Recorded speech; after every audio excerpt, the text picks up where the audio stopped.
What is up? How's everyone doing? Last week, I skipped out on the live because last week was my anniversary.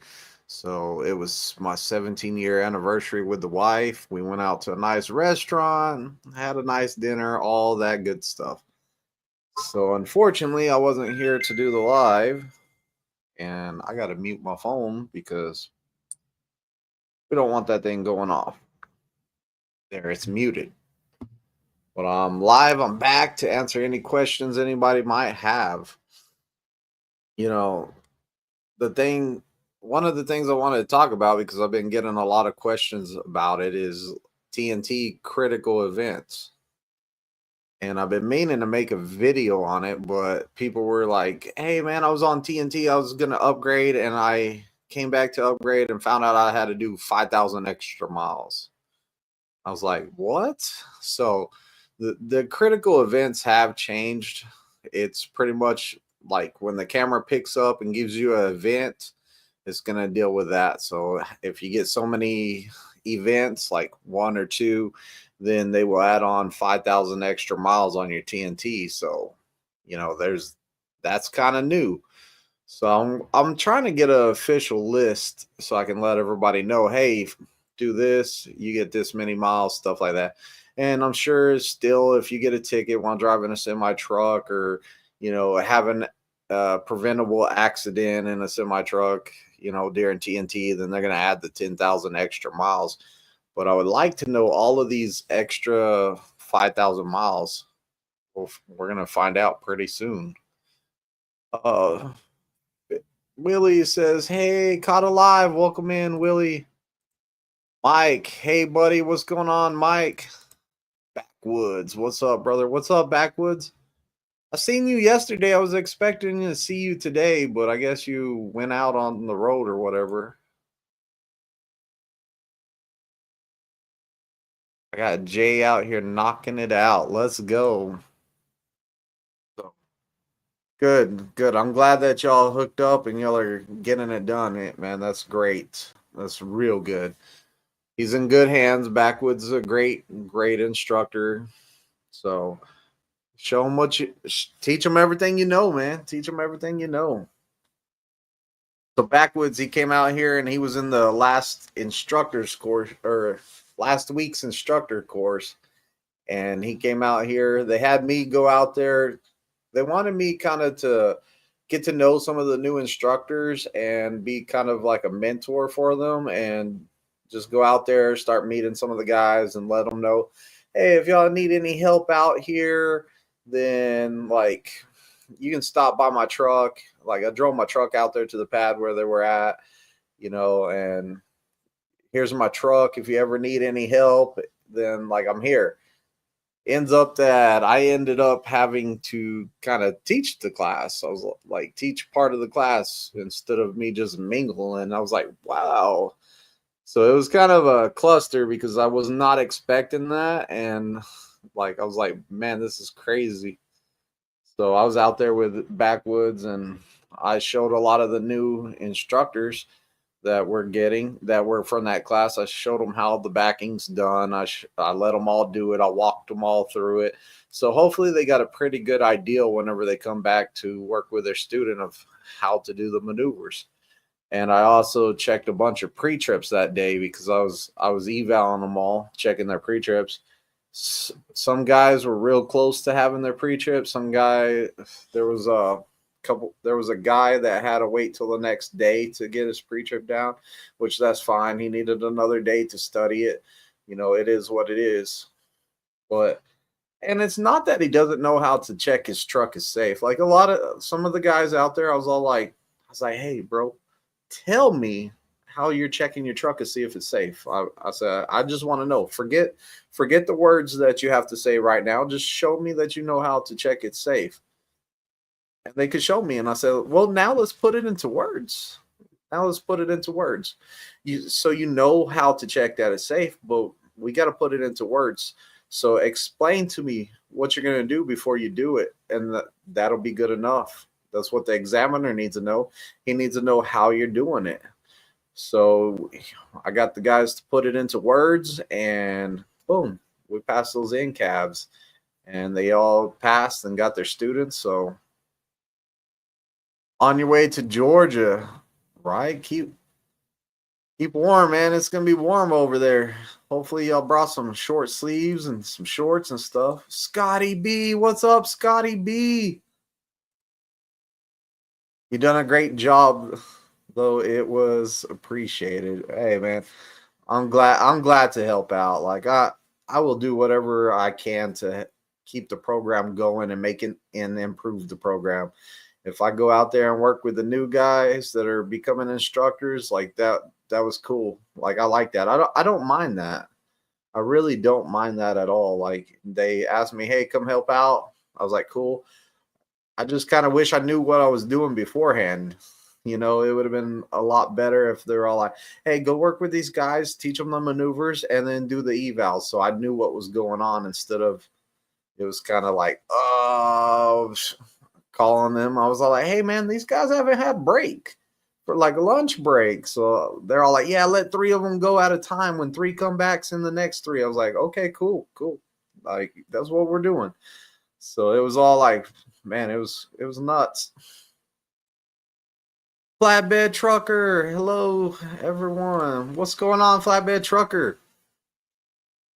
But it's kind of cool, and hopefully everyone comes back and they're all like, "Hey, man, like my student passed. I did it. I did the maneuver like you showed me," and I'm gonna be like, heck yeah, that's what I'm talking about. Because I like to see people pass, is what I like.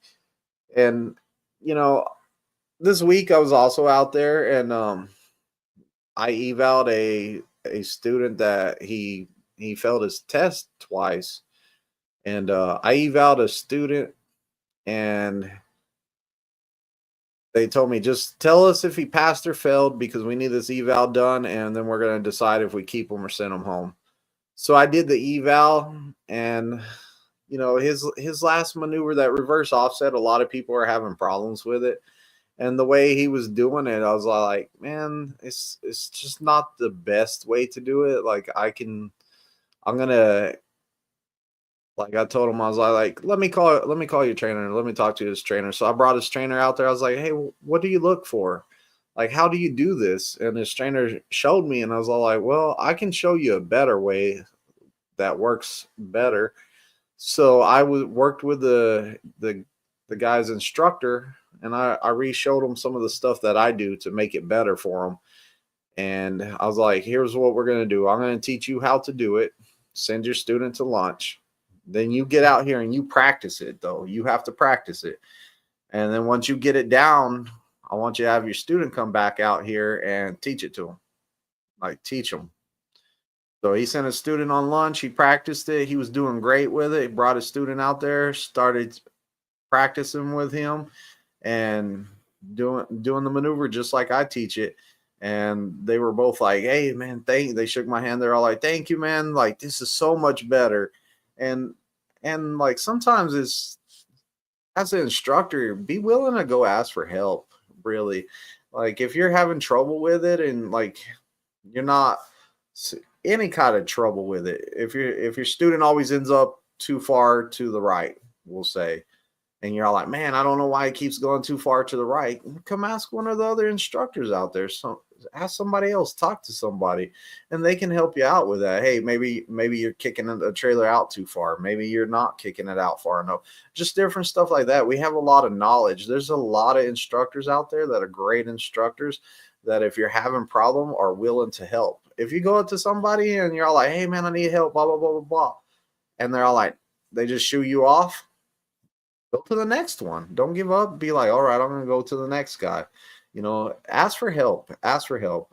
Even me. Whenever this new system came out of backing, I went around and talked to a whole bunch of different people, and I made sure that I checked out how each one of them did it. I'd stand out there when they're training their students, and I'll be like, okay, okay. I said, what did you tell them for that right there? And they would tell me, and I would be like, okay, I like that. Or maybe I was like, you know what, I don't like that. I do it like this and I like that better. So then I go to the next person. I'd be like, hey, what's going on? And I just start conversation with them. And then I'm watching them. And the parts that I was like, okay, this is where I'm at. This is where I'm having an issue. So I'd ask them, I'd be like, hey, what do you do in this situation? And they would tell me. And I'd be like, "Oh, okay, so that's what I can do." And you build a toolbox out of that is what you do, and then you can adjust your maneuver to work best for you, that you understand best. That way you can get your students to understand it. And sometimes it's just about getting your student to understand something. I might I might have 2 different students at the same time. I might tell one to do something one way and the other to do it a different way. And that's because not everybody's going to understand the same way. So I try to pick different ways to tell the students what to do by judging off of the way that I think that they will respond best to it. So it's kind of hard out there because you can't tell everybody the same thing. You can't be like some guys. You can tell them, "Hey, man, you get the truck on the side of the trailer, and the back of the trailer starts going the same side as the truck." The next guy, he's not going to understand that. He's going to be like, "What the heck?" You might tell like this is what I do for some of my foreign guys, and I tell them, "Hey, you ever used a wheelbarrow?" I'm all like, if you stand on the side of the wheelbarrow and you push it, the wheelbarrow goes which way? Same side you're standing on. And they understand that.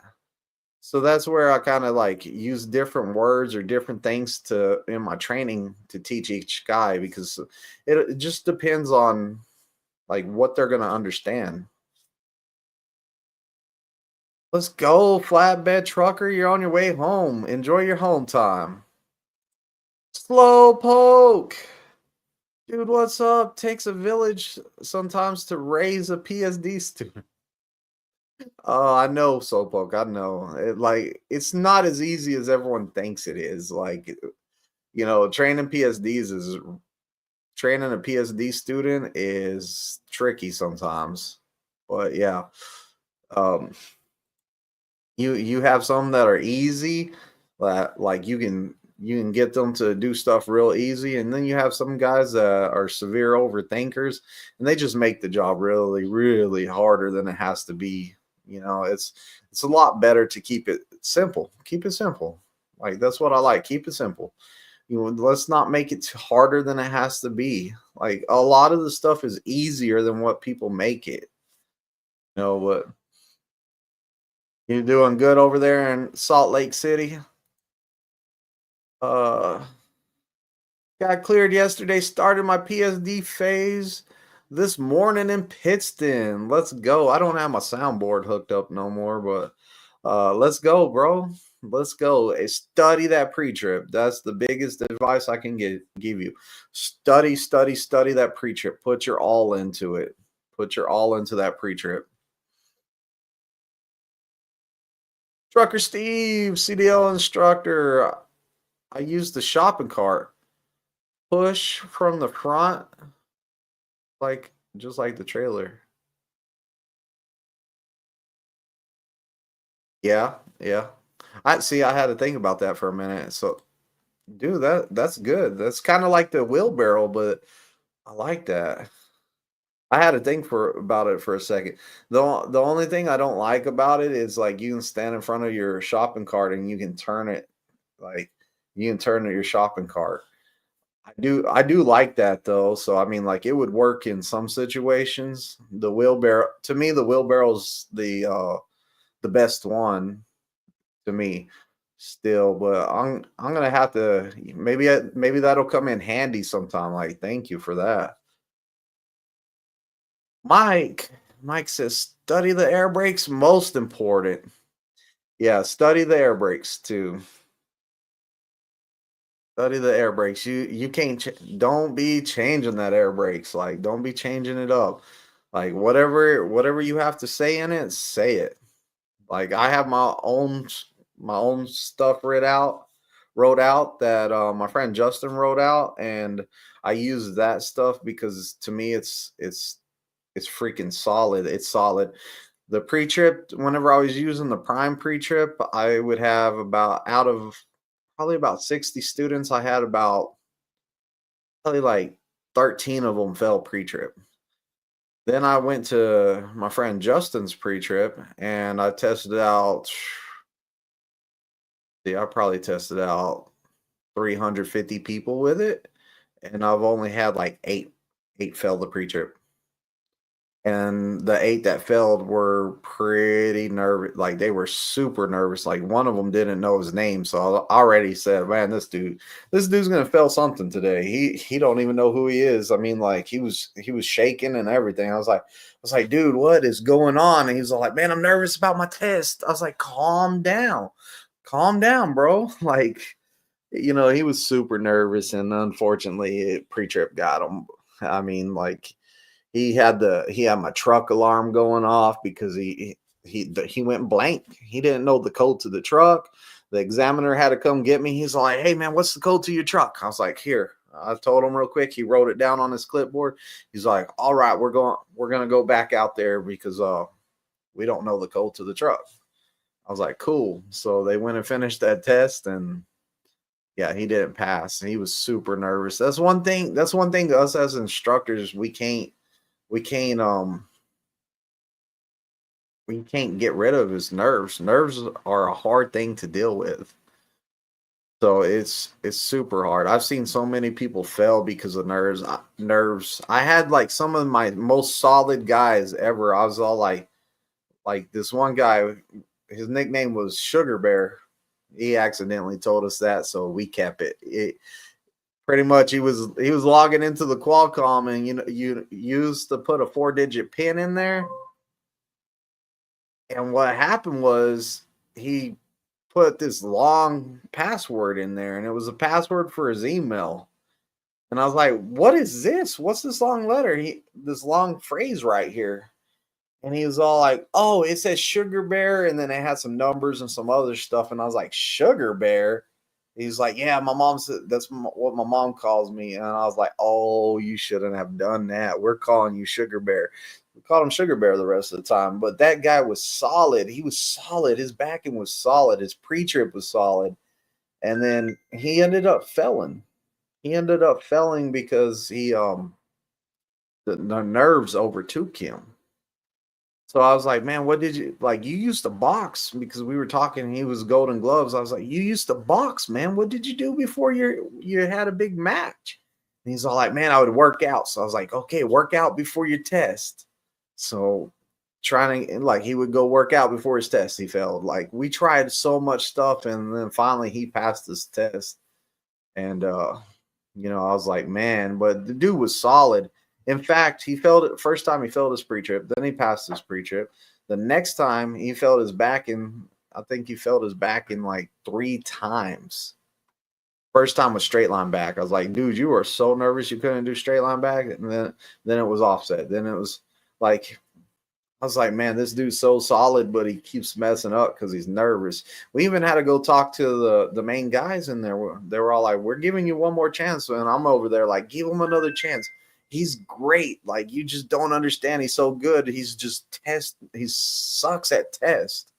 Then when he passed his back and it was zero test, and then he went on the drive, it was 0 points on his back, and went on the drive and it was 0 points on his drive.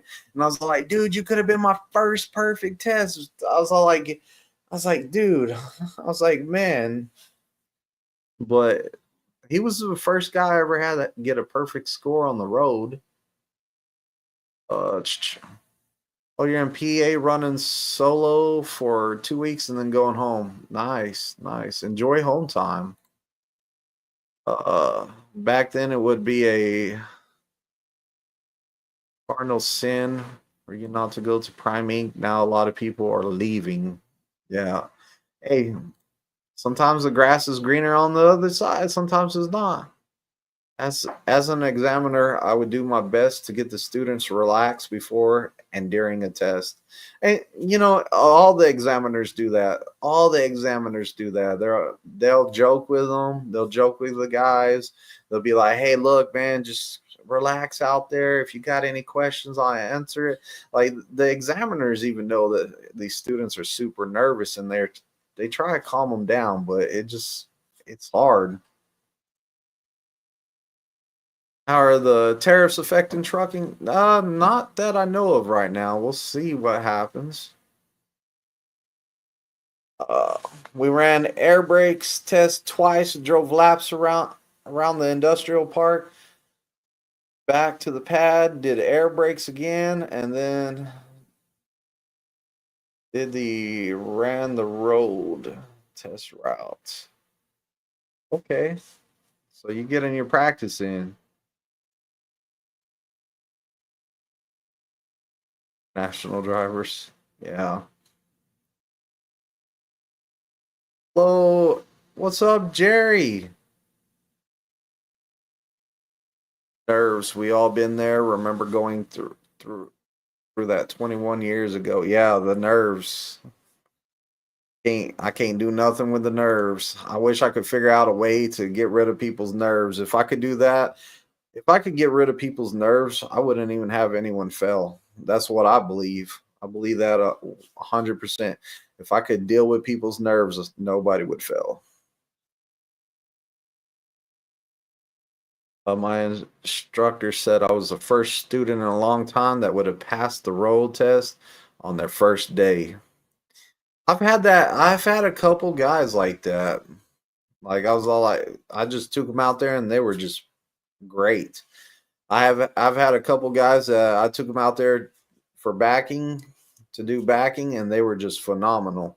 Like they were really good. I was all like, you know what? Just back it into that spot. Then we went around by the trailers. I'm all like, just back it into that spot. And I'm all like, you sure you never drove truck? I always call them undercover bosses. I was all like, I feel like I'm on that show, Undercover Bosses.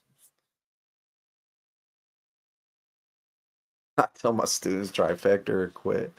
So you deal with stress by putting a lot of pressure on them, right? Trifecta or quit. That's funny.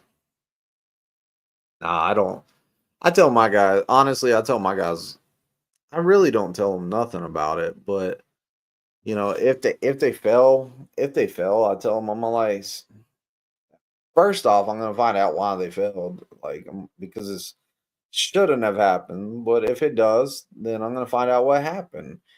And if it's a bad pull up or whatever, I'm gonna be like, "Yeah, bro, that's not what I taught you, man. Like, I don't know what you're doing." But I'm gonna make sure I stress it to them that, hey, little bitty trifecta bonus, bragging rights, little bonus that you get for getting a trifecta versus getting the CDL and making a minimum of what 60K a year at minimum. Like, what's worth more? Your little trifecta bonus? I don't even know what it is anymore. What is it, like 250? The student gets 250 for a trifecta bonus, I think. So like that versus a career, I'm gonna go with a career. Don't worry about the trifecta bonus. If you fail, guess what? Test again. Two things will happen on test day. This is what I tell a lot of them. Two things will happen on test day. You will either pass or you will fail. And if you fail, we will test again in 2 days. And two things will happen. You will either pass or you would fail. It's up to you.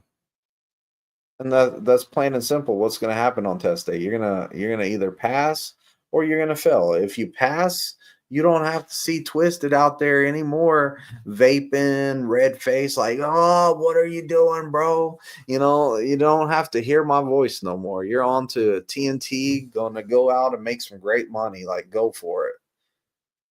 If you fail, guess what? 2 more days with me. Sometimes I tell people, man, you failed on purpose just to spend 2 more days with me, didn't you? Getting the CDL is a life changer. That's where my nerve factors come in. Yeah, for sure. No, I was nervous. I ain't gonna lie. I was nervous on my test. I was nervous before my test. So my instructor, he was all like, I was sweating bullets the day before my test. I was like, man, I'm so nervous about tomorrow. He's like, why are you so nervous? Don't you know how to do it? I was like, yeah. He's all like, "I don't get it, man. You used to where you used to work, you would have to suit up and go in as a team and didn't matter if the person had a weapon or not. Y'all would go in there and you weren't nervous about that." I was like, "Nah, man, we got all hyped up. We're pushing each other around like we're hyped up. We get that adrenaline going." He said, "Do that before the test." So I came out there and I was like, I was pumped though. I was like, "Man, I'm gonna kill this. I'm gonna kill this test. I'm gonna do so great on it. I'm gonna win it." So, um, I got the sad thing is I got the nicest examiner ever. So nice and soft spoken, and I'm all like, what, game on, like what? And I had the nicest examiner ever, but I was in the zone. I was like, this dude ain't failing me. Like my adrenaline was going, and like it. That's how I dealt with my nerves. But yeah, nice examiner. I was like, "Oh, man, they coulda gave me the rough guy. At least I would have felt better."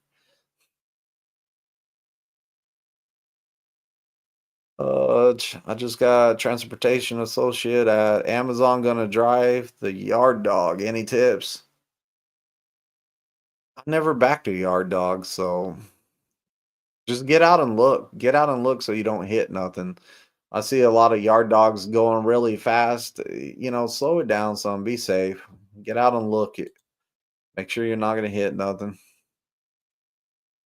Pretty sure the DMV doesn't put gold stars on your license if you hit the trifecta. No, nobody's ever gonna know.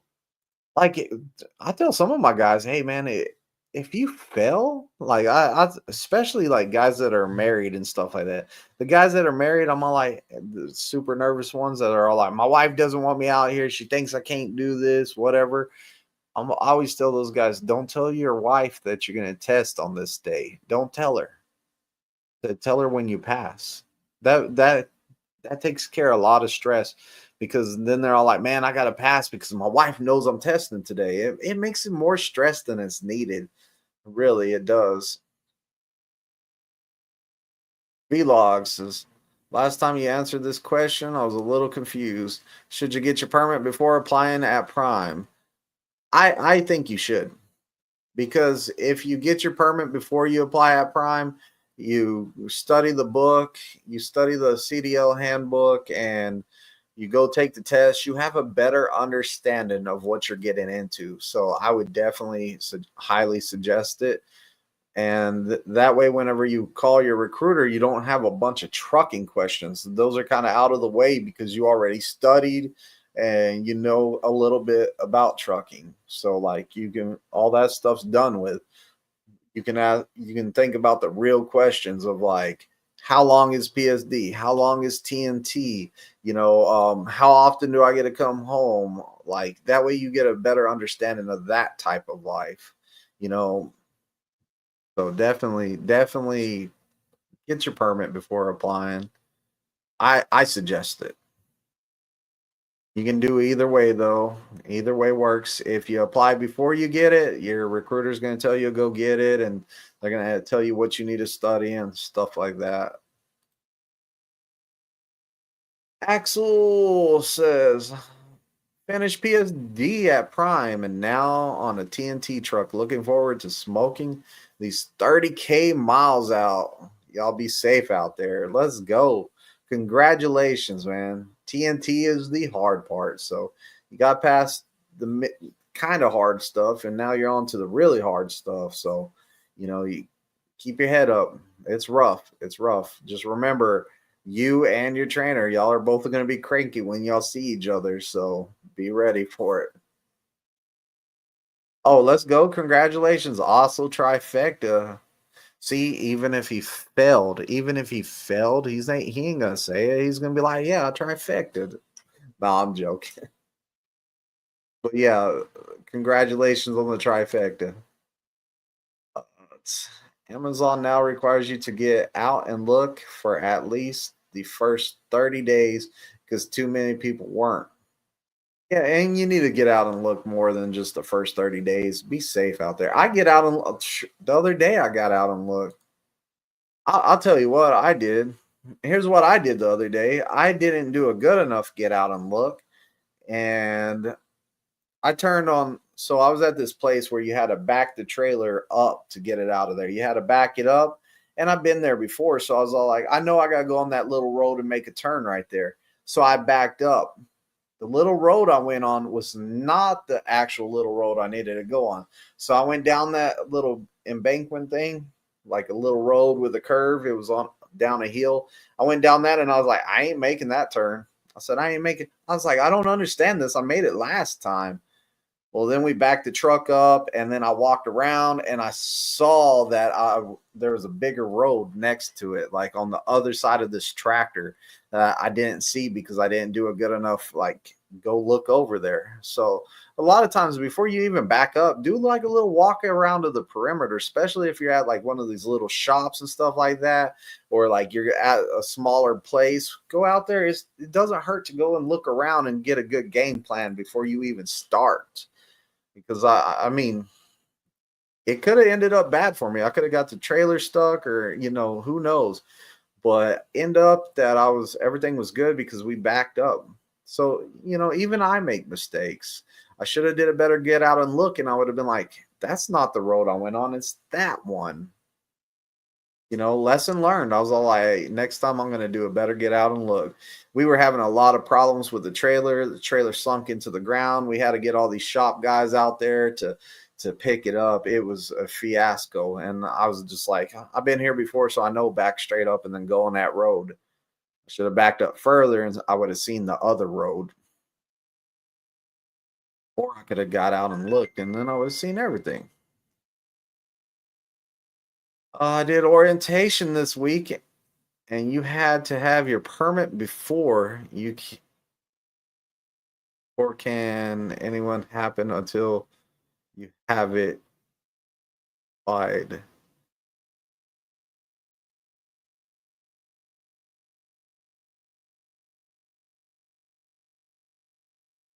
Or okay, get your permit before you apply. Chad says I'm studying the general knowledge for my class A permit. I got accepted by Cypress Trucking Lines. I'm so nervous, but I'm tired of not providing for my daughters properly. Any tips for a super greenhorn?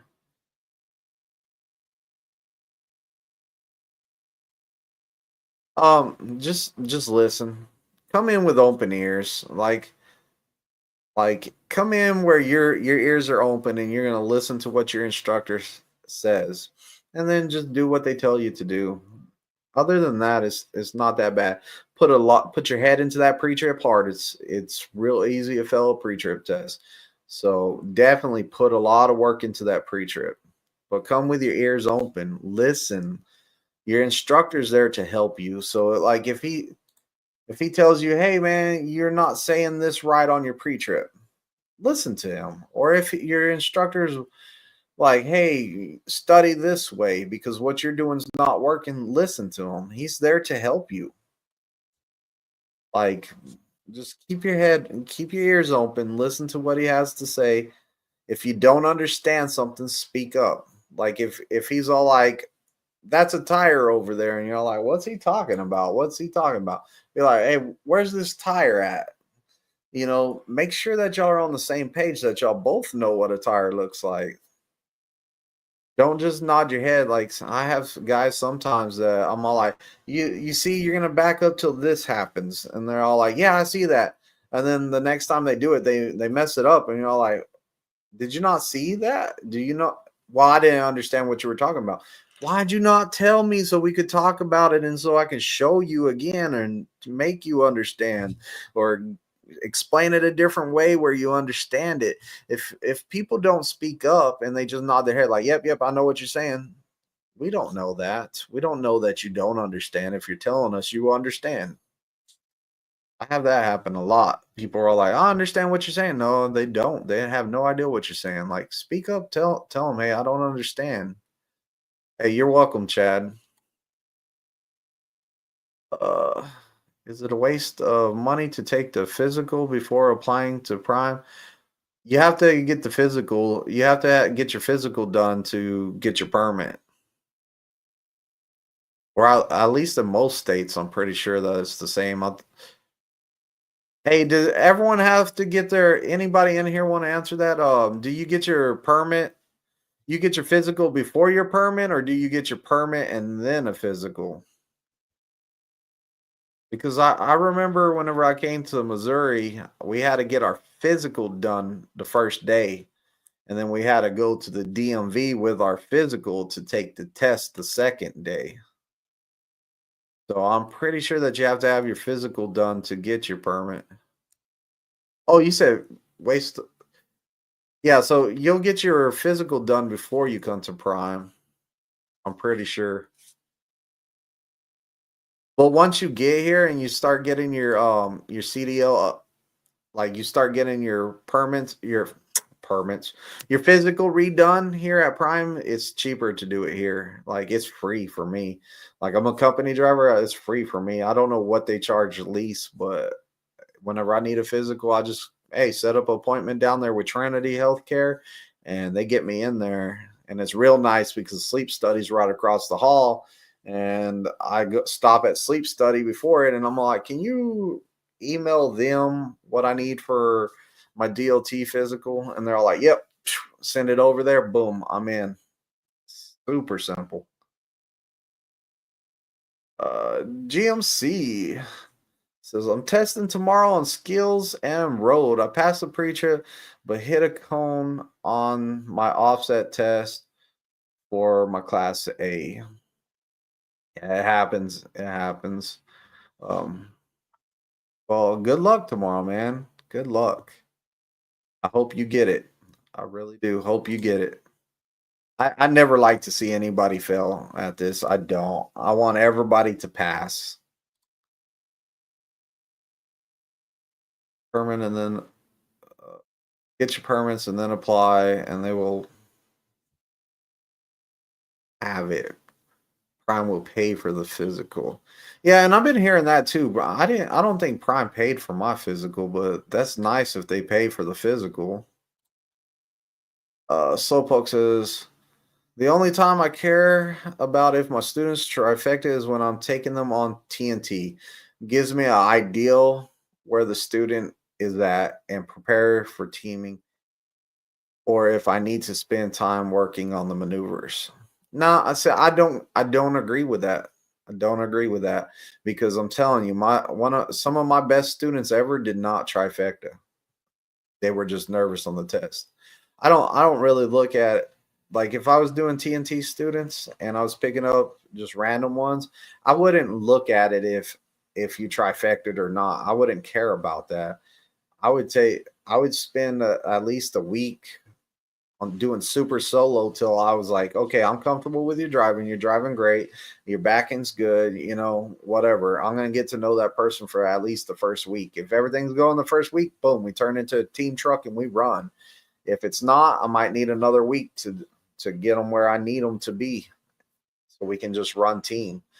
So like I don't judge somebody off of the trifecta. I don't. Struggling with pre-trip, take a picture of the engine compartment and steering linkage, whatever you have a hard time remembering. Okay. Yeah, and with smartphones nowadays, like they have the pins and you can just draw on the screen. Like today I was showing my students where I wanted them to go and I took my pin out, I took a picture of it, took my pin out with the phone and I drew on the picture and it seemed to help out. So like take a picture of it, draw arrows to it, label it, like label it. This is my steering linkage and then point the arrows at the spots you need to point at and then point at the castle nuts and the Carter pins. They're right here, here, and here. Definitely. How important is work history? It's pretty important. Prime like any job really is looking for somebody with stable work history. They only go back 2 years, I believe, at Prime. So just make sure your 2 years are good. Like they're looking for gaps in between employment. So make sure like You notate why there was a gap if there was a gap. Um, like stuff like that. What's the current dollar per mile for newcomers? I'm gonna look it up. Everything you can Google anything nowadays.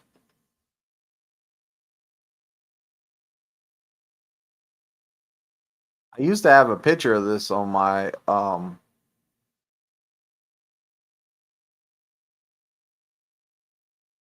used to have a picture of it on my phone.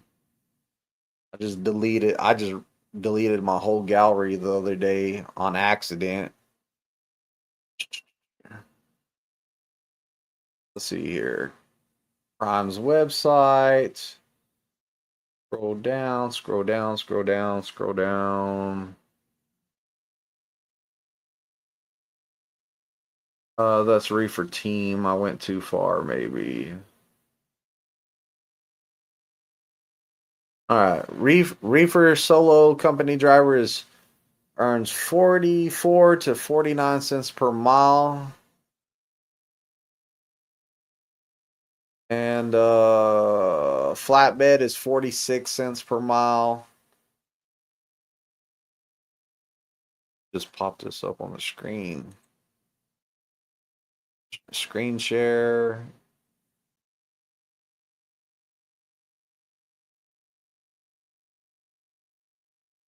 Select.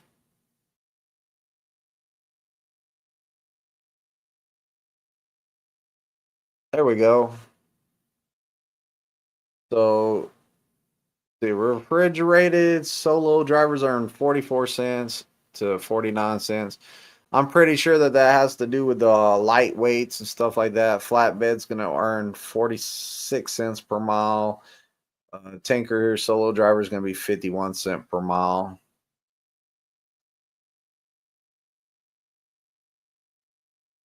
Range between.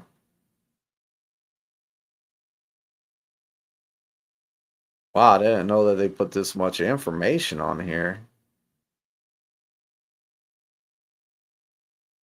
Dang, I thought I was pretty sure I made more than that.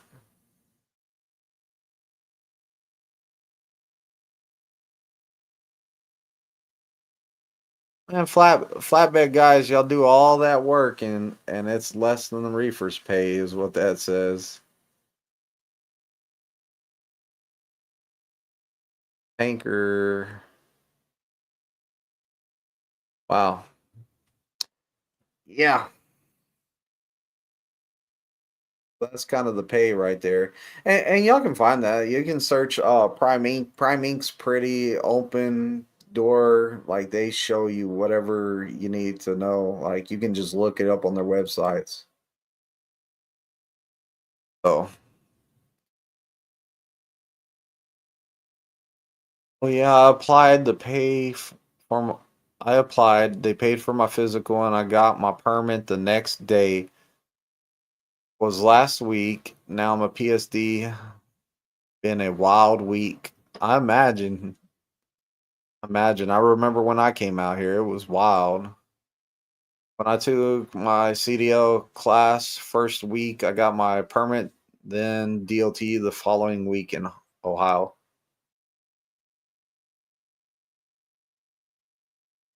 Okay. Starting out at 52 cents a mile.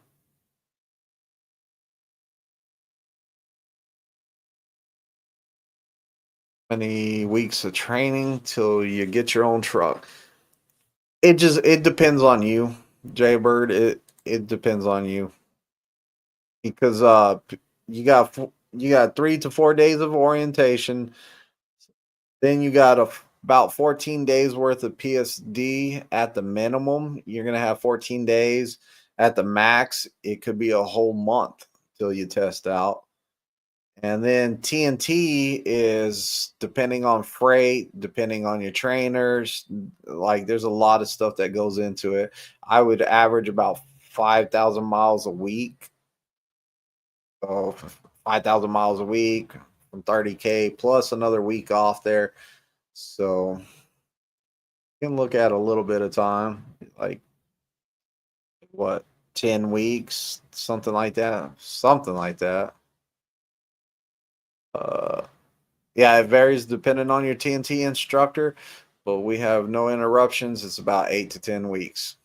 See, Slowpoke knows. Company I'll be working for is Flatbed. Be OTR. Nice.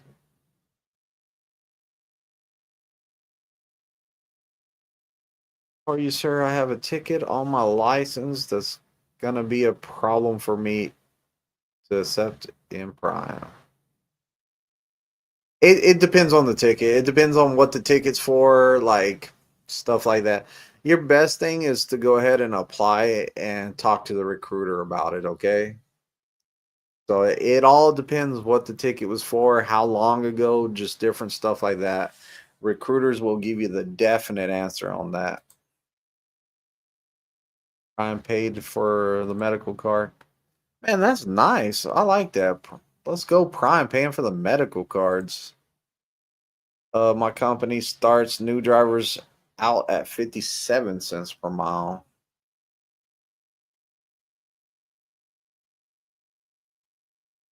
$25 an hour.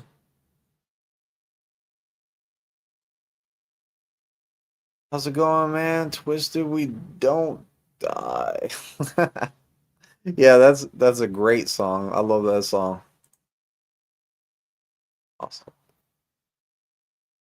Yeah. So, and that's that pay that I was talking about. That's for the company side. So you also got the lease side that you get what is it, 72. So Poke, what is it? 72% of the load? See if we can scroll down. Scroll down. Ah, look, I was right. Independent contractors driving reefer gets 72% of the freight bill. Flatbed will also get 72%, and tanker earns 71% of the freight bill.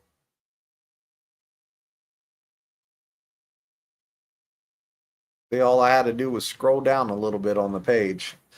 So yeah, you can also run your own lease. You can run your own truck, start that owner op life. And it's a good practice. It's a good practice lease for anyone that's thinking about someday leasing and buying your own truck. The lease program's a good start to it. So you can lease for, I think it's a minimum of 6 months before you can lease to own the truck at the end, the ACE lease. So if you're ready to buy your own truck, or you're thinking about buying your own truck and doing that, hey, do the lease program, and it's a walkaway lease. So do the prime lease for a while, see if you like it, see if start understanding stuff before you make a big jump to buy a truck. I mean, it's a good trial run. If you're successful and you're running that lease perfectly and you're like, man, I'm gonna buy a truck, then buy a truck. I've had a lot of students that bought a truck. I have one student that he bought 3 trucks, and I think he has 4 trailers, and he was left prime and he went down there and started running his own freight in Texas. So I'm like, that's what I'm talking about. That's one of my success stories. Another one of my students bought his own truck, and he's got his own authority. He hauls primes freight, but he has his own authority. So, it's just what you want to do. Like, there's a lot of research involved in it. Walmart has stuck me waiting for an update on paperwork, all because of seal number. Any tips when it comes to Walmart loads? Oh, I don't know, man. Like, so Walmart is very picky, so they could possibly reject the whole load just because it has the wrong seal. Always, always, always, always. What I do is I grab my phone. Whenever I got a seal on the trailer, I grab my phone and I always take a picture of it. because I like to double check and triple check. So whenever I go check my seal to the paperwork, I grab the seal and I check it with the paperwork. Then whenever I get in my truck and I'm doing the paperwork, I'm looking at the number on the paper and I write it down. And then I also look at the picture and make sure that it matches again, because I do not want to get caught up like that. But yeah, hey, it's a lesson learned. It's a lesson learned. I don't know if your paperwork had the wrong seal number or what happened to your seal, but that's something that you just don't want to have happen to you. Like, I've heard of people cutting the seals off in the truck stops and stuff, like for no reason, or like yanking them off when they're walking by just because they think it's funny. That could cost that driver like his whole load. Like, think about it like this: whenever you buy something from the store, don't you want it in its original package? Same thing as a seal. You want to have that seal on there so you know nothing's been tampered with inside that load. Yeah, that's not good. Guaranteed 40 hours a week.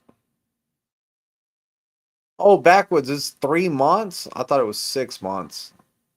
I think, yeah, yeah, it's 3 months. Now that you said something. So after 3 months of doing the lease, you can decide either, hey, I'm gonna buy a truck, or maybe I'll just keep doing this lease. Chad says, does the money you earn get better after a year when a person starts out?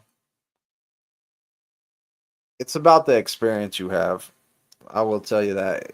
Whenever it comes to trucking, when it comes to trucking, it's all about the experience you have. Like, I'm at 8 years of experience, so I can pretty much go anywhere. Anywhere I want to take myself. So we'll say that Prime just shut down tomorrow. Like, a lot of people would panic and they'd be like, "What am I gonna do?" Not tripping, because I got 8 years of experience. So I can take myself to any company I want. I just have to pick one, and I'm gonna go there. I'm gonna put in my application. I'm gonna get a job there because I have a great record, and I got 8 years of experience. So the more time you have, especially over the road experience, is what most places are looking for. Verified over the road experience. So the more you have, the more willing people are going to hire you. And a lot of it has to do with the insurance. So, like, say this company, they're these smaller companies, they're not going to mess with you if you have zero experience, because their insurance is going to be too high and you're too much of a risk to having something happen to you, like a small mistake that's going to cost them big. So they're not going to want to mess with you. So definitely, the more experience you have, like, I try to tell my students, you want to do 2 years here. Like, do 2 years here. At 2 years, you're pretty good. You can get most of the places. I remember whenever Walmart was requiring 5 years of experience. There wasn't like it was hard to get on at Walmart. Now they moved it down to 3 years. So that's a plus. Definitely, definitely. More experience you have, the better job you're going to find. Uh, yeah, 90 days from the day you sign the contract on a regular lease. Hey, you're welcome. Hey, you're welcome, man. Keep your head up. That's what I do this for. Anybody that needs any information. I don't care if you're coming to Prime or not coming to Prime, or going to CDL school, going to another company, whatever. If you want to come in here and talk, we'll talk. I don't I'm a talker. Like, most of the time, whenever I'm at work, I try to go straight to my pad and stay on my pad and work on my pad, because I know I like to talk. So, like, I'll run into some of my friends. Hey, what's going on? I'm like, dang, man, I'm trying to get back to work. And I'll sit there and talk. And then my students are looking at me like, can we go do some work today?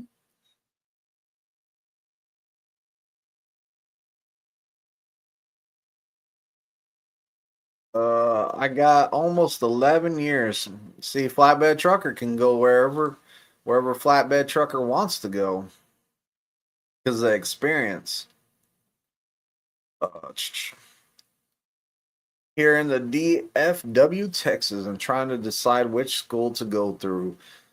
I just want good experience with patient and detailed instructor. Any thoughts on KLM? KLLM. I don't I don't know about KLM. Like I've never done any type of research on them. Basically all I know about them is that they're a starter company like they say about Prime, so you can start out there and get your CDL and work there. Um I don't know. Definitely do some research. There's a ton of companies out there. I think the top places that I would go to honestly and get my CDL, and I'm probably people are gonna troll me for this, and I'm biased. Number one would be Prime. Number one would be Prime in my book, and I wasn't even gonna go to Prime. I signed up for US Express first, and I decided after talking to Prime, I was like, you know what, I'm going to Prime. But Prime to me is one of the top ones. Then Swift. I know people are going to dog me on that one probably, and then US Express, which I believe that they're owned by Swift now. So no, but like I don't want to name all these companies, but like there's a lot of them. There's some places that I would not go. You're welcome anytime. What's good, Twisted? Oh man, living the dream over here. Living the dream, working, making money, like just living the dream. I'm making 26.85 an hour, guaranteed 40 hours a week, a 50-cent raise every 6 months until 24 months, then another 50 after 36 months. I try becoming a trucker. If you're happy where you're at, stay there. If you're happy where you're at and you're making great money there, then stay there. I was making before I became a truck driver, before I came to Prime, I was making 65 to 70,000 a year, right? So like I was doing great. And that was because I was working overtime. I was working a lot of overtime. I was killing it in overtime. I only had 1 day off a week. Some days I would come in 4 hours early. Some days stay 4 hours late. Like I was a machine. Then they cut our overtime. I went to making 35,000 a year, and I was like, I gotta do something. Like I can't sit here and not do nothing. So you know, I was happy whenever I was working overtime. I mean, I was always at work. I worked 4, 5, 6, 7. I worked 7 days on at least 12-hour shifts, 7 days a week, and then 1 day off, and then 7 days a week, 12 to 16 hours, whatever it was. And it was a lot. Like whenever I came trucking, I told my wife, I was all like, look, when I was doing overtime, I wasn't really home much. Like I was only home for 1 day, and that day I'm so drained and tired, I didn't want to do nothing.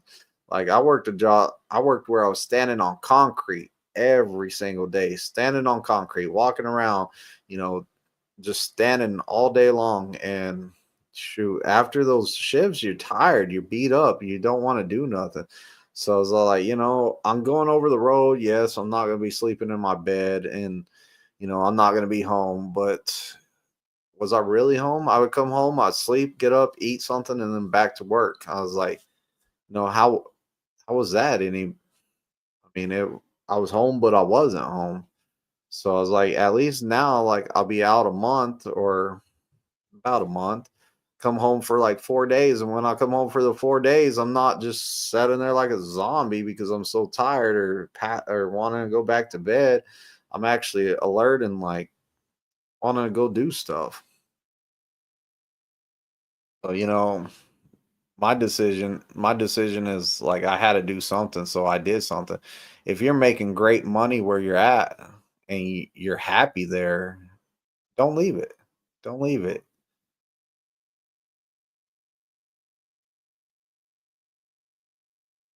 5 years. Let's go. In almost 5 years of flatbed. Definitely check those out. Prime and Swift.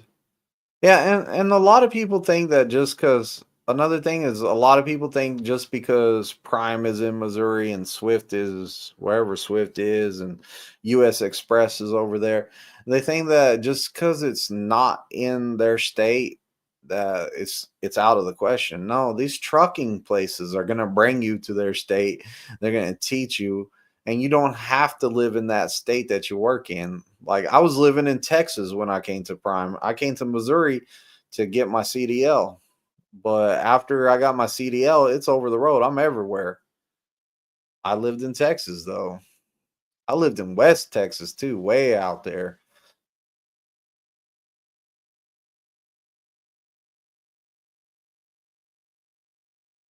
Oh, you were hoping to run into me at the terminal?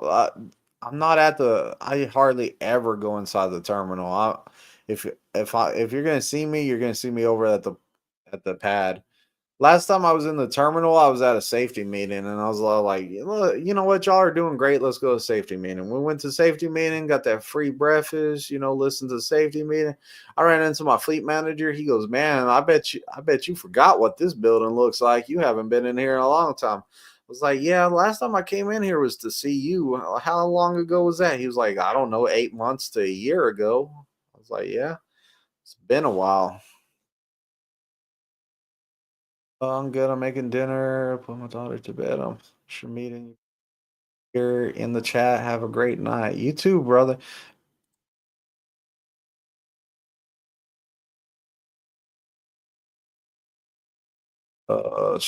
Man, I heard that I took a beating working so hard. My body's kind of hurting now. Is trucking less physical ending?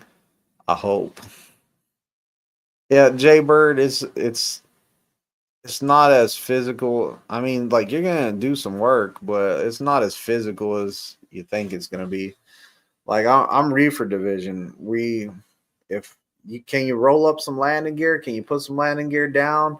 Can you hook up the air lines? Can you hook up the electrical line? Can you climb in the back of the trailer and put some load locks in there? Can you shut the doors? Can you put a lock on it? That's most of your physical work. Driving the truck is pretty much like driving your car. I mean, I compare it to driving a car. I've only had one student ever, and like he got mad. I laughed at him, and he didn't make it. Like he quit after his first trip, but he only drove for like he only drove like 50 miles down the road. If even that. I don't even think he made it that far before I was like, pull over, I'm taking over. But he was the only student I ever had said, "Man, the steering wheel's heavy. It's heavy, man. It's heavy." And because he kept jerking the wheel back and forth. And I was like, "Dude, just turn the wheel straight, chill out. Chill out. Just turn the wheel straight, chill out. Calm down, like relax." So he's driving down the road, still jerking the wheel back and forth. I'm all like, "What are you doing?" He's all like, "Man, the steering wheel's heavy, and this big truck, it's heavy." I'm all like, "It's not heavy. What are you doing? Trying to pick it up? It's attached. It's attached. You ain't gonna pick it up." And he's like, "Man, it's heavy." I'm all like, "Okay." I'm all like, It's the same as your car steering wheel. Is your car steering wheel heavy?" He's like, "No, little scrawny dude." Like he, I just finally I got tired of it. I was like, "Hey, pull over on the side of the road. We're switching out." And like I was laughing. Like he told me the steering wheel was that heavy. I laughed at him. So he got in his feelings that I laughed at him, and he thought that he could go to the training department and be like demand a new trainer, and they were all like no, and then they're all like, "What do you mean the steering wheel's heavy?" Because he even told them, "Hey, the steering wheel was heavy. It was heavy," and he laughed at me, and they're all like, "What do you mean the steering wheel's heavy?" Like they didn't get it either, and Then they called me and they're all like, "Hey, come up here and let's talk." And I was like, "Okay." I went up there and we talked a little bit about it, and they're all like, "We he decided that he was gonna go home, and we thought it was the best because he was demanding a lot of stuff and he was complaining a whole bunch, and he said that you laughed at him when he told you this." I was like, "Of course I laughed at him. I thought it was funny. Like I never had no like who says that? Who says the steering wheel is heavy? I don't know who says that. Like I never heard that before. What do you want me to do?" Like, of course I laughed at him. It was funny. Like, I mean, just imagine that. Oh, the steering wheel's heavy. What? Like, what? Did you really say that? Like, I don't know. It was funny though, but it wasn't funny that he quit. But it was funny that he was a strange guy. He decided to get an apartment in Springfield. So he was like, "I'm getting an apartment in Springfield." I guess before he moved here or before he started at the campus. So he gets a house in Springfield. Then he wanted me to go pick him up every day before work and take him home every day because he couldn't ride the shuttle and he had to Uber to the pad every day. And that was going to cost him a lot of money. And I was like, or you could stay at the campus and you just ride the shuttle over here. That's free. Free, free. Both of it's free. Room's free.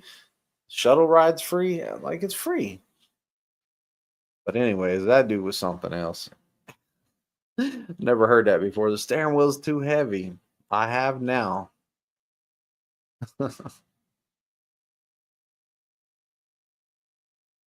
So Polk said the doors are heavy. Yeah, there's some more physical work. Those doors are heavy. You gotta be careful, man. That wind catches that door. You're gonna be pushing it. Like it's been windy here lately. My One of my students let the door go the other day, the driver's side door on my truck, and now like you have to really slam it to get the door shut. If you don't really slam it, then it's gonna like when you push the brake valves in, it starts honking because the door's not shut all the way. So I don't even know what to do about that. I was like, do I take it to the shop and be like, "Hey, anything y'all can do?" Like, I don't know. Not to me, it's not that big of a deal. It's just slam the door. But I could not like. I think of it like this though. If my students are always having to slam my driver door, what are they going to do when they get on TNT? Their trainers are going to be mad because they're going to be slamming the door every time they shut it, and their trainers are going to be like, "I'm sleeping back here," and they're going to be like, "Oh well, my last trainer's truck, I had to slam the door on." Like so, maybe I should go get it fixed or get it looked at. I know they're probably gonna be like, "Well, there ain't nothing wrong with it. It still shuts."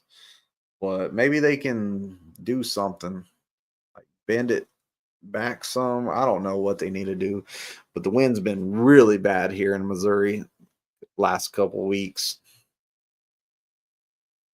I'm ready for summertime. Prime trainer Tim. Tim, where you been? I haven't seen you in a while. Finally made it to you live. Hello from North Platte, Nebraska. Yeah, I haven't seen you in a while, Tim. You need to come see me sometime next time you're in town. It's been a while. But yeah, I should get that door fixed. I really should because it's just not right.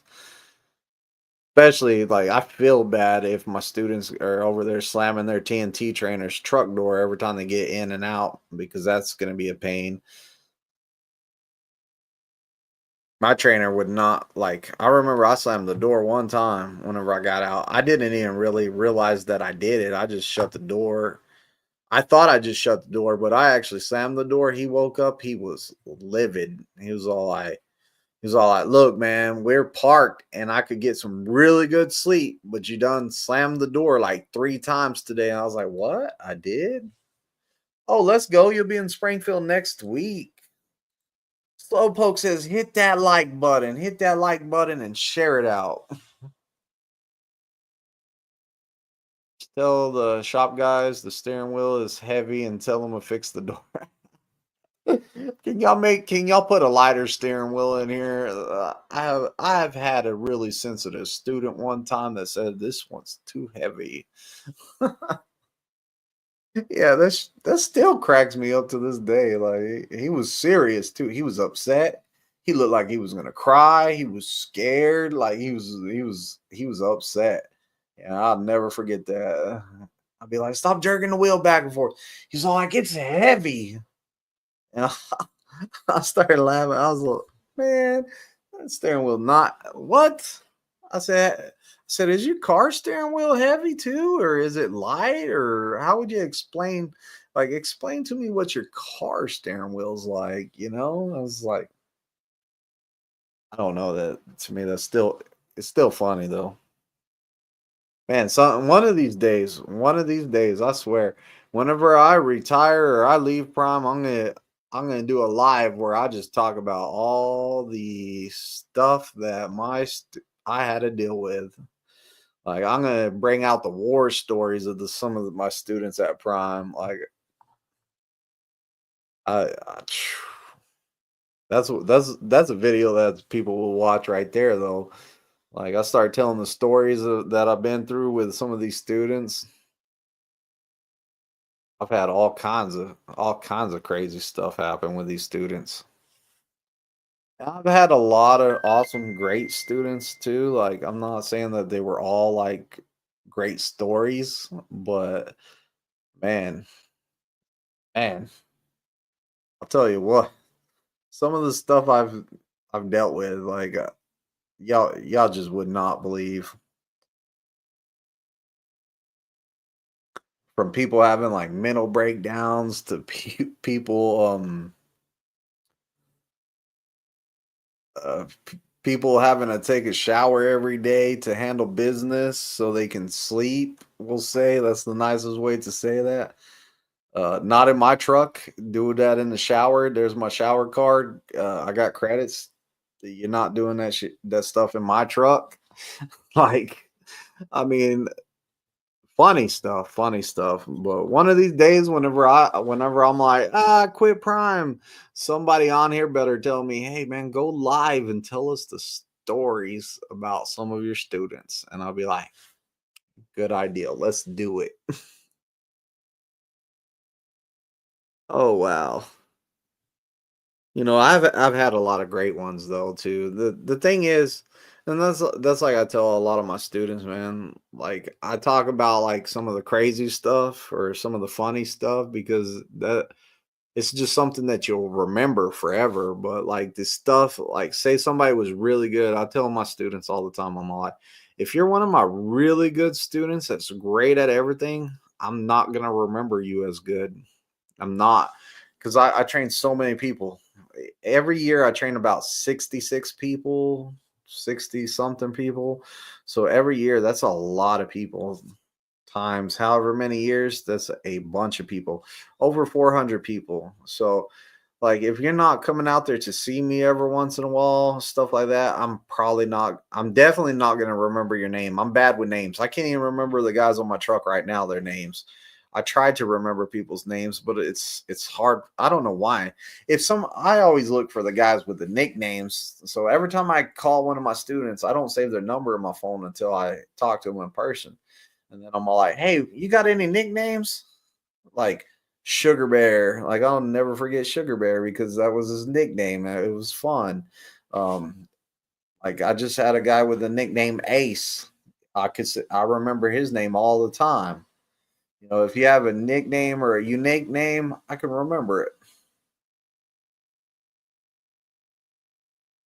We had a guy when I was in truck driving school quit because he said it was hot outside.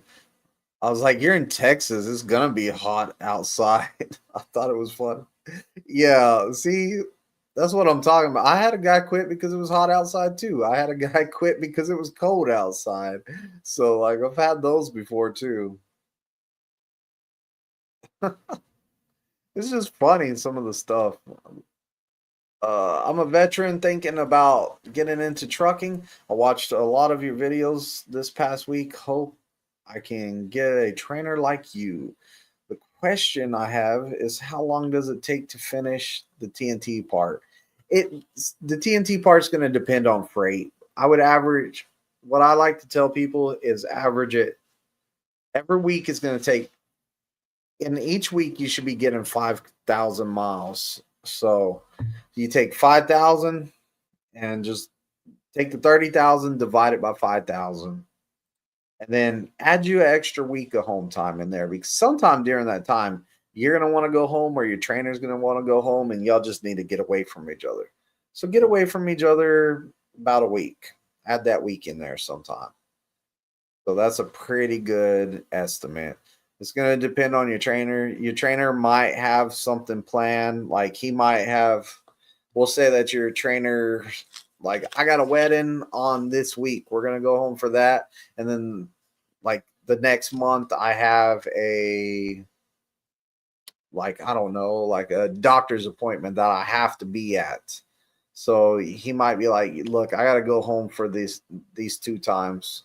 You know, it's going to take that much longer, depending on how long he's going home for.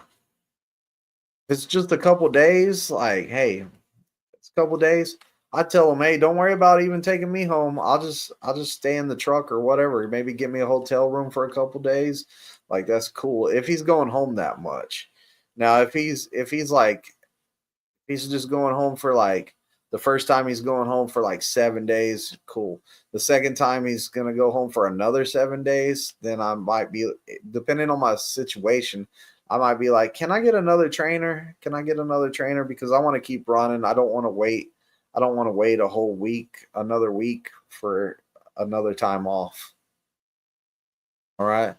And TNT trainers, make sure that if you're a student on a TNT truck, make sure that he gets you home for home time. Like it should not be like, hey, I'm going to my house, get you a rental car and drive home. No, that's not gonna how it's supposed to work. If that happens, let somebody know. They're supposed to drop you off at a truck stop closest they can to your area, closest they can get there, so a family member can pick you up. I used to tell the guys that did TNT that I talked to, my friends, I'd be like, hey, get your student a rental car or a plane ticket when you go on home time. So get to your house. So you make team loads all the way home. Fly, fly them out. You're gonna gain up some flyer miles, and plus it's a tax write off. It's a business expense. Fly them home. Have that ticket to fly them back. You don't have to worry about them not being back on time because you schedule his flight the day before y'all are gonna leave, the day before you want to leave. So he flies in and you tell your fleet manager, hey, tomorrow we're leaving. Gets on the truck and boom, straight out the gates, you're making team money out. So, to me, I felt like that worked out way, way better than having to get a load to someone's house and then you have to get loads to get back to your house because that adds up on time. So what happens is you drop the student off on Thursday, say, hey, I'm taking a week off. You're not going to get back home till Monday, we'll say. As a TNT trainer, you want to take your whole week off. So you're taking off till the next Monday. And then you got to get a couple more days to get back to the student. So the student's been off almost 2 weeks. And I'm all like, it's a lot better. Hey, 7 days is 7 days if you do it like that because you'll fly him home on that first day. Then the next week, he'll be right back, ready to run. Thanks for taking the time to answer my questions, man.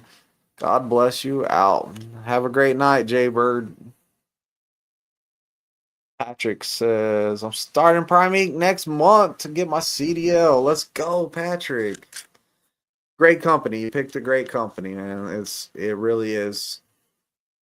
Wait till you get here. You're gonna be like, wow, it's so nice here, and everybody is super nice. That's what kind of shocks a lot of my students that come here is they're all like, man, everybody here is super nice. They just come up and talk to you. Like it's freaking awesome.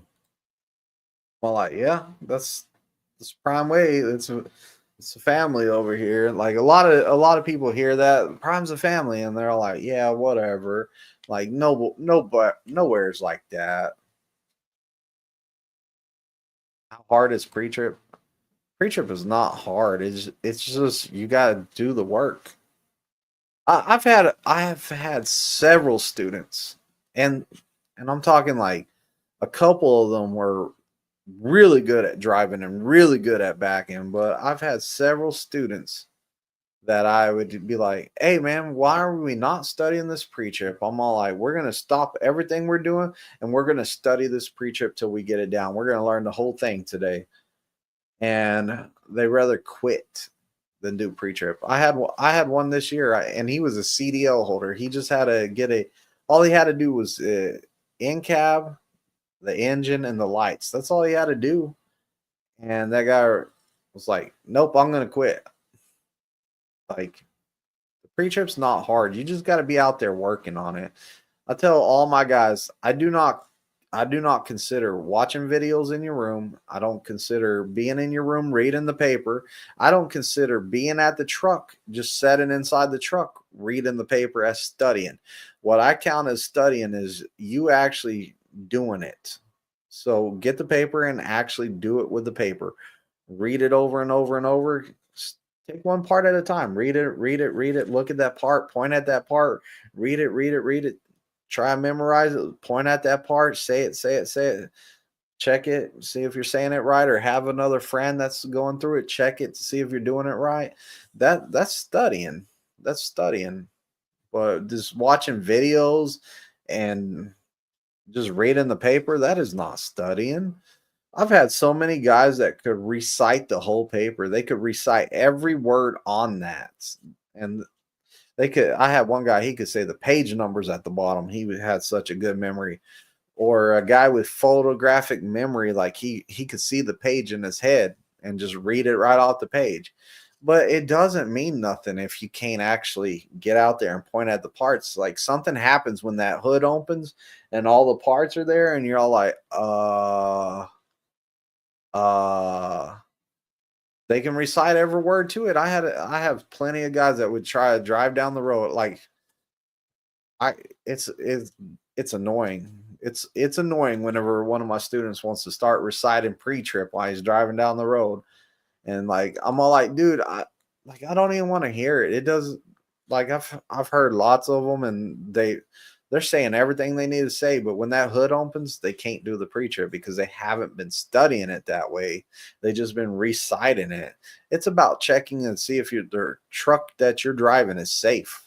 It's very important. So it's annoying hearing people recite the pre-trip because I know when we're going to get out there and actually do the pre-trip, they can't do it.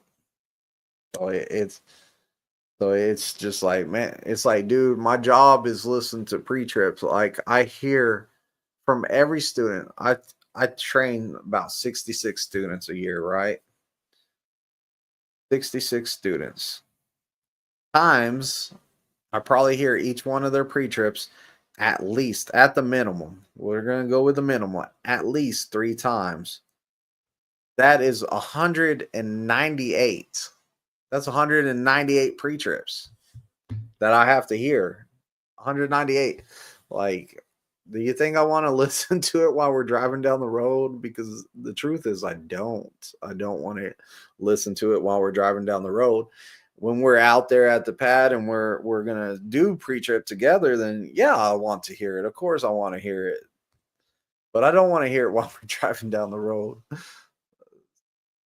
Something else. What's the weekly pay for a newcomer?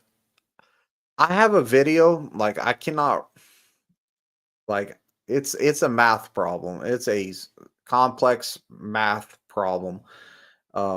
I have an older video. You'll have to go through some of my videos on my channel, but I have a older video that breaks down the pay during the TNT, and like it's like you get 4 hours every day. I know this part. You get 4 hours every day, and then you get a certain pay per hour, uh, stuff like that. Like it's just you're gonna have to find that video. It's been a while back.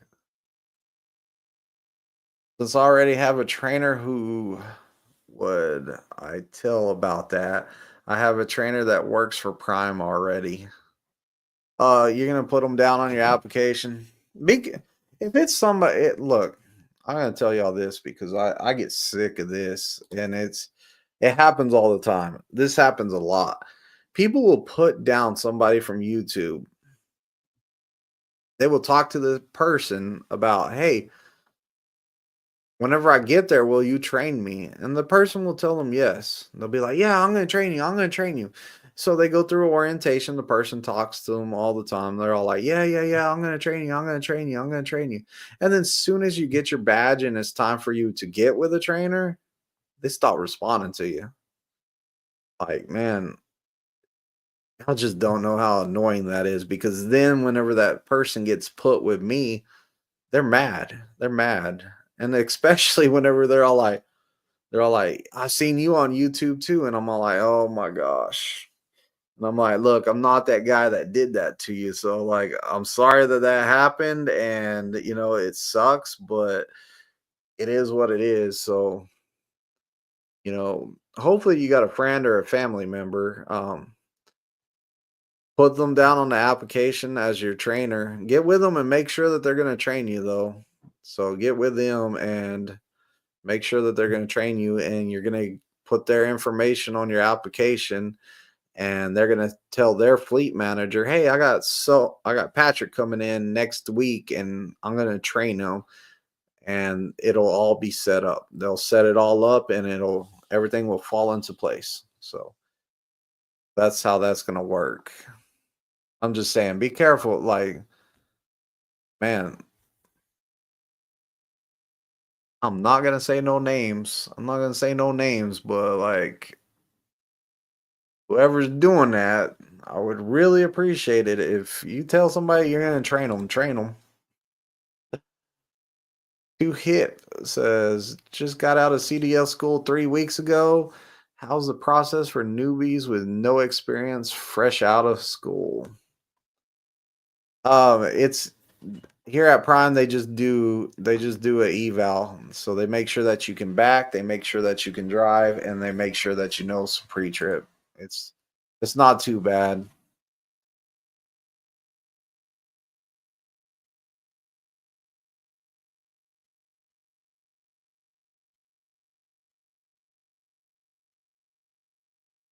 What is OTIF?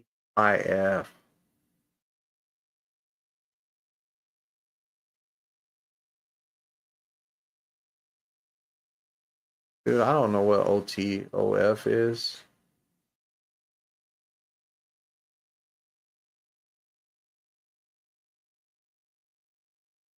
Yeah, I don't know what OTIF is. He told his fleet manager already. Okay, cool. So they should set it all up. They should set it all up, and you should be good.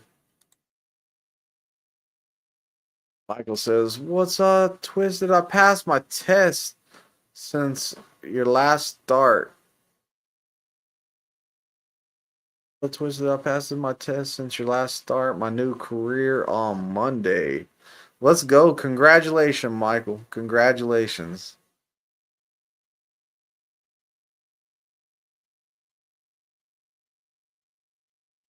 Oh, you meant last live. Okay. So hey, congratulations. Let's go. Get out there and start making your money on time and full. Look, everyone's all like on time and full. What is on time and full? Oh, it's at Walmart loads. Okay, yeah. See, we didn't have to call it OTIF, huh? That's how they say it, OTIF, right? Those Walmart OTIF loads. The question. So, like, they just mean like the load needs to be on time and the reefer needs to be full of fuel. It's Walmart is super picky, so people have came up or Prime has came up with this old thing. I never liked it. I never liked it. We know what we're supposed to do. It's just a load, man. Like, why we gotta call it that? It's just a load to Walmart. But I've never liked it.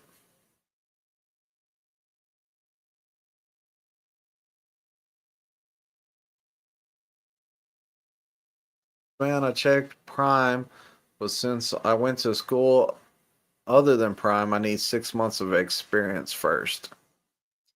Yeah, sometimes that happens too. I've seen a lot of people that said that same thing, and I've also had guys come in with zero experience. So I don't get that. I don't understand that because I've seen it both ways. I've heard people say, "Yeah, I have to get since 6 months of experience," and then I had people straight out of a school come to Prime.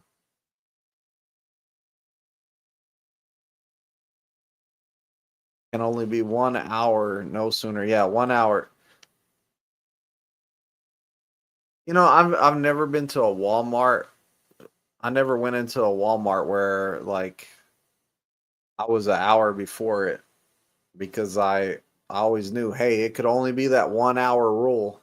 So I made sure I never was in there more than 1 hour early. I've been to a Walmart where I was late, and I got rescheduled for 24 hours later, but it wasn't my fault. I repowered a load, and the fleet manager that I repowered it for assured me that he got it worked out with Walmart and they would get me a new time for it, which we'll say was not true because when my fleet manager came in, I was all like, "Hey, did you get a new time for it?" He was like, "It's a Walmart load." And he was all like, "Just go in there and see what they say," and I was all like, "Hey, this service failure better not be mine." He's like, "No, it's definitely not. I see that you repowered it. This is not your fault." Went in there and they're all like, "We'll see you in 24 hours." And I was all like, "Oh." I had to hit my fleet manager up again. Hey, since I got to wait here for 24 hours, am I getting paid for this? And he was like, "Yeah, I'm paying you. I'm gonna pay you for this time that you lost right here because it's not your fault." I was like, "Okay." Like, I should have never took this load. I should have never took this repower. But I am out of here for the night. I got to be up early in the morning and to work. I'm out of here. Y'all have a great night. Be safe out there, everyone over the road. Be safe out there. And I'm out. I'm out. Twisted. Twisted.